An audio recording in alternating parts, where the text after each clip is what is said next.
Stay right there. Give me your identification. Why do you need that?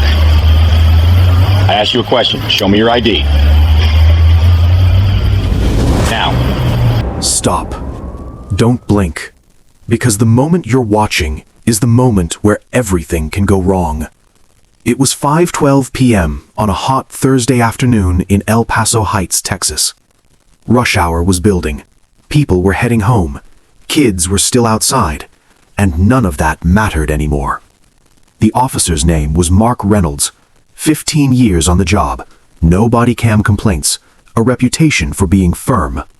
The man inside the car was Luis Moreno, 41 years old, drywall installer, hands clean, no weapons.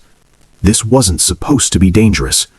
But danger doesn't always arrive screaming. Sometimes it arrives calmly, with a badge, and a voice that doesn't leave room for questions. The body camera was already recording. It always is. And that's what makes this terrifying. Because from this point forward, every word, every breath, every pause is evidence. Mark stood inches from the driver's side window. Too close. Close enough that the glass reflected his face back at him. Close enough that one wrong movement would be impossible to explain later. The patrol car behind them lit the street in red and blue, over and over and over again. That light does something to people. It compresses time. It makes seconds feel longer and decisions feel heavier. Mark didn't raise his voice at first. He didn't need to. Authority doesn't start loud. It starts certain. Show me your hands. That wasn't a request. Luis did exactly what he was told. Both hands up, palms open, fingers spread. You can see them shaking. Not because he was guilty, because he understood something very clearly. This moment wasn't about facts anymore. It was about control. Mark leaned closer. The weapon was visible, not aimed, but present. That presence matters, because when a gun enters the frame, the conversation is already over. This is the part people misunderstand. The gun doesn't have to fire to change everything. It just has to be there. Don't move. Luis froze, breathing shallow, eyes locked forward. He didn't ask why. People who survive these moments don't ask questions. They comply. And compliance doesn't mean safety. It means hope. Mark asked for identification. Luis hesitated, just for a fraction of a second. That hesitation is important, because hesitation is what officers are trained to notice, and also what gets people hurt. Luis spoke quietly. My wallet is in my back pocket. Mark's response came instantly. Don't reach. 3 words. Sharp. Final. That's the point where fear changes shape.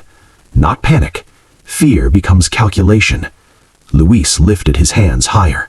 Higher than necessary, because when you don't know what's enough, you give more. The radio crackled. Mark didn't look away. His eyes stayed on Luis, but his body stiffened. That's when ice entered the stop. Not physically, through the radio, through a voice that wasn't there. A request, not a command, but it might as well have been. ICE is requesting a hold if possible. That sentence landed like weight, because if possible is where careers end. Mark didn't respond, and silence is dangerous. Silence invites expectation. Everyone thinks law enforcement is one system, one chain, one authority. It's not. Local police don't work for ICE.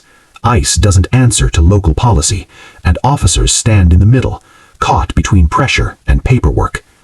Mark knew the policy. El Paso Heights PD didn't allow holds solely on immigration status. No exceptions. Break that rule, and the law doesn't protect you. The badge doesn't protect you. The department won't protect you. Mark swallowed. You can hear it on the footage. That sound matters, because it's the sound of someone realizing this decision follows him forever. Luis didn't know what was happening, but he knew something changed, because Mark's voice changed. Lower, slower, colder. Stay exactly where you are. Not louder, more controlled. That's how you know this is serious. This is where the stop becomes psychological. No yelling, no chaos, just pressure. Mark thought about lawsuits, about internal affairs, about footage slowed down by people who weren't there. He thought about the camera, because the camera never forgets. You can justify force, you can justify mistakes, but you can't justify violating policy when it's recorded. Mark pressed the radio button, and that's the moment everything stops. Negative. Local policy does not allow detention for immigration status alone. He said it clean, professional, final. That word, negative, does more than deny a request. It draws a line. On one side is authority, on the other is consequence. Mark chose consequence he could survive. The radio went quiet. No argument, no override, just silence. Luis stayed frozen, because silence doesn't feel like safety. Not yet. The patrol lights kept flashing. Red, blue, red, blue.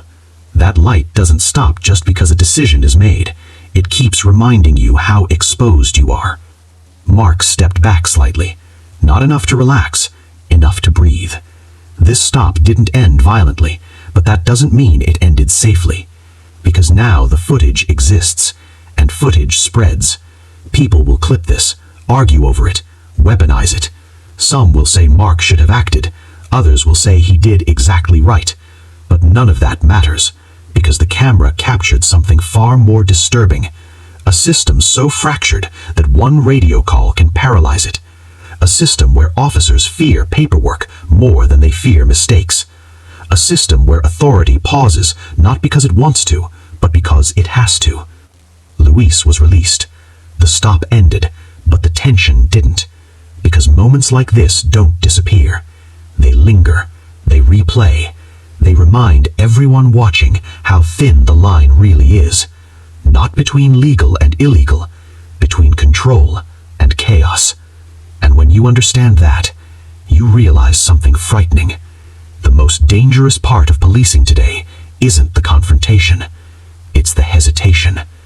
Because hesitation means no one is fully in control. And when control disappears, anything can happen.